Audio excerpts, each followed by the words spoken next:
Aujourd'hui, nous allons parler d'un sujet qui concerne sûrement beaucoup d'entre vous, les peurs. Qu'il s'agisse de peurs irrationnelles comme la peur du noir ou de peurs plus profondes comme la peur de l'échec, rien n'est plus paralysant que de voir nos propres peurs freiner notre progression. Dans cette vidéo, nous allons commencer par explorer ensemble ce qu'est la peur et je vais ensuite vous proposer quelques étapes que vous pourrez suivre pour surmonter vos peurs et avancer plus sereinement dans votre vie. Bonjour, je suis Aurélie du cabinet Un pas vers l'autre.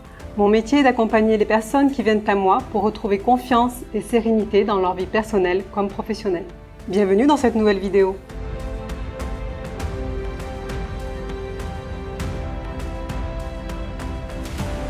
Partie 1. Qu'est-ce que la peur ?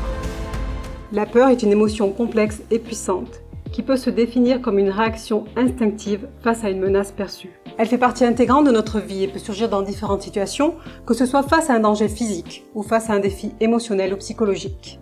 Mais d'où vient la peur ? La peur trouve son origine dans notre système de survie primitif et sert à nous protéger contre les dangers potentiels. Elle est liée à notre instinct de survie et nous pousse à éviter tout ce qui pourrait nous causer du tort. Cependant, de nos jours, cette réaction instinctive de la peur est souvent exagérée et n'a pas lieu d'être face à des situations qui ne représentent pas un danger. La peur, en fait, peut prendre différentes formes, que ce soit la peur de l'échec, la peur de l'inconnu, la peur du jugement et bien d'autres encore.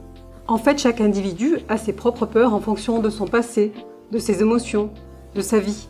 Ces peurs peuvent être irrationnelles, c'est-à-dire qu'elles ne reposent pas sur des faits réels, mais plutôt sur nos propres pensées, interprétations et croyances.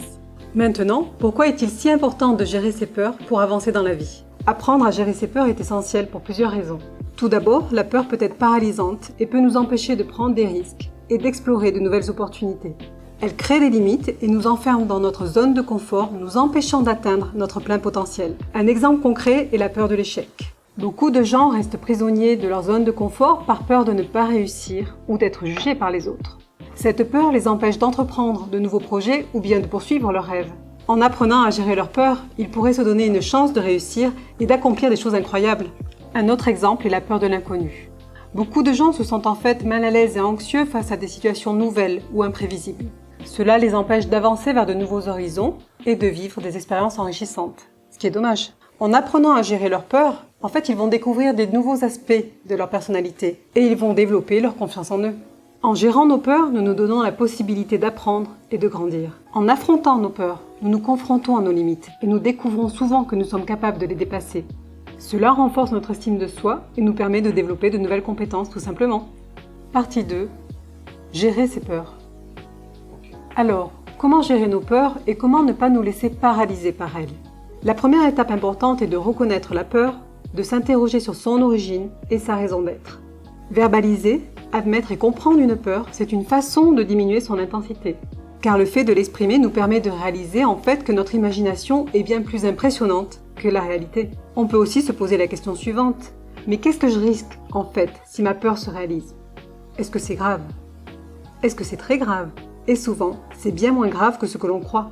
Imaginons une jeune femme, on va l'appeler Sophie. Sophie travaille sur un projet important qui nécessite des résultats concrets. Mais Sophie a une peur intense de l'échec. Et cette peur va la bloquer et va l'empêcher d'avancer de manière significative sur son projet. Alors, comment peut-elle faire pour se débarrasser de ses peurs ? Comment peut-elle faire pour atteindre ses résultats sereinement et avec confiance ? Pour commencer, elle peut prendre quelques minutes pour comprendre la source de sa peur de l'échec. Pourquoi cette peur est là ? D'où vient-elle ? A-t-elle peur de ne pas être à la hauteur ? Mais de qui ? D'elle-même ? Des autres ? Veut-elle prouver quelque chose à quelqu'un ? Qu'est-ce qui se passe si concrètement elle n'atteint pas l'objectif professionnel qu'elle s'est fixé ? Est-ce que c'est grave ? Est-ce que c'est très grave ?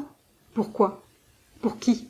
En fait, c'est en se posant ces questions et en allant au fond des choses que Sophie va comprendre l'origine de sa peur et va ensuite pouvoir la dompter et y faire face. Ensuite, Sophie peut énoncer simplement « j'ai peur de l'échec » devant une glace afin d'accentuer la portée de ces mots. Alors ça peut sembler un peu bête, ça peut sembler bizarre même, parce que dire ça devant une glace à soi-même, c'est quelque chose qu'on ne dit pas forcément souvent. Mais il ne faut pas sous-estimer le pouvoir des mots. Et en fait, dire et nommer nos propres peurs nous permet de nous en alléger tout simplement. Ça peut paraître déstabilisant, mais il faut savoir que ça va surtout libérer une partie de la tension interne que vous éprouvez. En exprimant ses craintes, Sophie apprend à les reconnaître comme quelque chose de réel et d'acceptable finalement, plutôt que comme quelque chose d'inéluctable et d'insurmontable. Et c'est ça qui est important.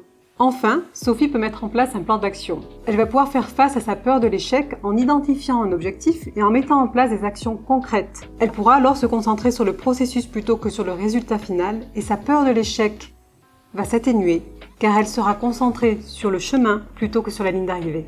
En identifiant et en reconnaissant sa peur, mais aussi en avançant vers son objectif, Sophie va progressivement pouvoir se détacher de cette peur. La seconde étape pour gérer une peur est d'apprendre à respirer. Quand on sent qu'une peur nous envahit subitement, ce qui peut arriver régulièrement, le simple fait de respirer calmement et de manière rythmique peut nous aider à apaiser cette peur. Un sportif qui prépare une épreuve de haut niveau peut avoir besoin de la respiration contrôlée pour s'apaiser. Par exemple, il pratique la respiration contrôlée 3 fois avant de commencer son épreuve et cela peut grandement l'apaiser. Un autre exemple peut être un étudiant qui va passer un oral stressant. En pratiquant la respiration contrôlée quelques fois avant d'entrer dans la salle, cela peut aussi grandement l'apaiser, le séréniser et lui donner confiance. Et enfin, par exemple, dans le milieu pro, une personne qui va passer un entretien d'embauche peut aussi pratiquer cette respiration quelques fois. Cela va lui permettre de s'apaiser, de prendre confiance et de rentrer dans les meilleures dispositions possibles pour être face au recruteur. Je vous conseille d'essayer la respiration 4-7-8.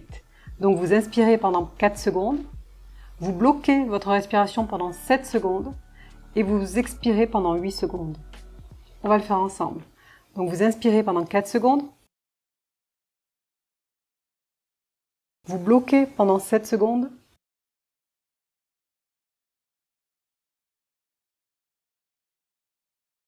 et vous expirez pendant 8 secondes.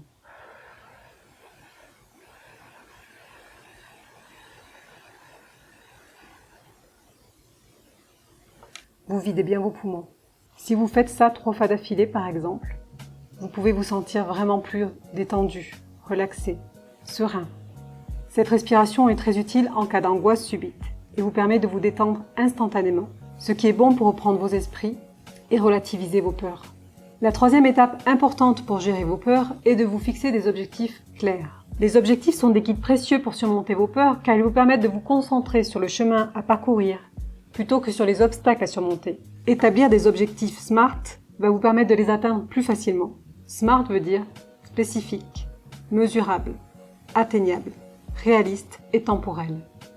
Par conséquent, vos peurs vont s'estomper au fur et à mesure que les progrès arrivent, que vous y voyez plus clair et que vous prenez de plus en plus confiance en vous.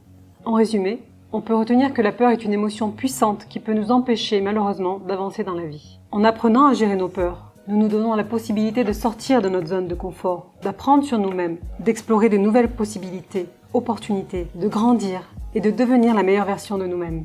Comme expliqué, on est tous confrontés à des peurs à différents moments de notre vie. S'il est essentiel de les nommer, de les regarder en face, il est surtout important de ne pas les laisser prendre le contrôle de notre vie. Comprendre comment surmonter nos peurs est une compétence essentielle qui va nous permettre de libérer notre potentiel et de vivre pleinement. En utilisant les différentes étapes clés dont je vous ai fait part, vous allez voir que vous allez pouvoir surmonter vos peurs et être de plus en plus confiant et serein. N'ayez pas peur d'affronter vos peurs, car c'est là que se trouvent souvent les plus belles expériences de la vie, de votre vie. Je vous remercie pour le temps et la confiance que vous m'avez accordé. J'espère que cette vidéo vous a plu et qu'elle va vous permettre de surmonter vos peurs. Vous retrouverez un tas d'autres vidéos sur ma chaîne YouTube et plusieurs articles sur mes pages LinkedIn et Facebook. Si vous souhaitez que l'on traite d'une peur en particulier, dites-le moi en commentaire. N'hésitez pas à liker la vidéo, vous abonner, mais surtout la partager pour aider votre entourage. Merci beaucoup et on se donne rendez-vous pour la prochaine vidéo dans 2 semaines.